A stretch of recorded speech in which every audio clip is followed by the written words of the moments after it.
The first thing Daniel noticed wasn't the tiny figure, standing alone in the desert dusk. It was her eyes, wide, frightened, shimmering with the kind of fear no child should ever carry.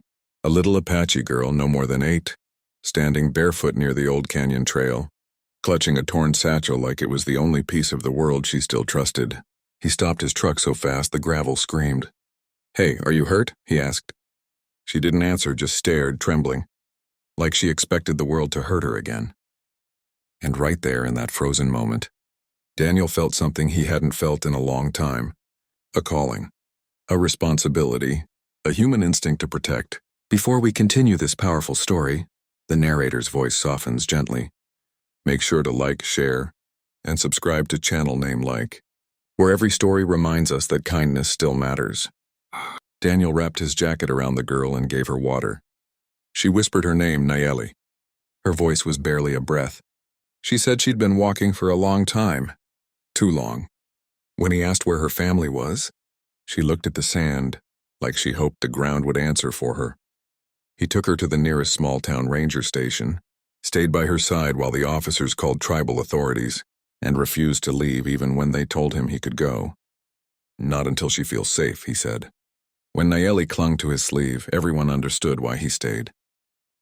Hours later, her mother arrived, a strong Apache woman with tired eyes that held storms and stories Daniel would never understand.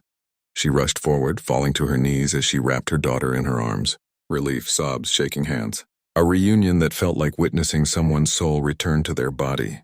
But then, the twist Daniel never expected.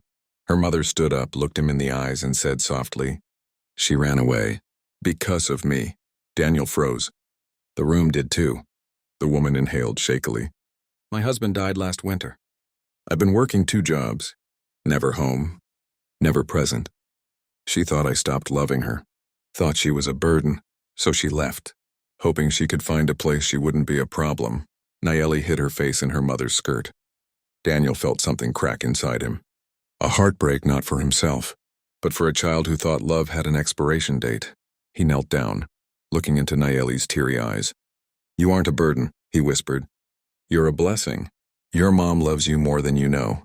Sometimes adults hurt too, and forget to say the things that matter the most." The mother covered her mouth, crying silently. That was the moment everything shifted. Because instead of judgment, Daniel offered compassion. He told the mother she was doing her best. Told her that exhaustion wasn't failure. Told her that the fact she came running with shaking hands meant love never left, it only got buried under life's weight.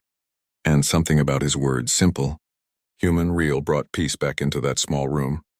When they left, Nayeli hugged him so tight he had to blink away tears.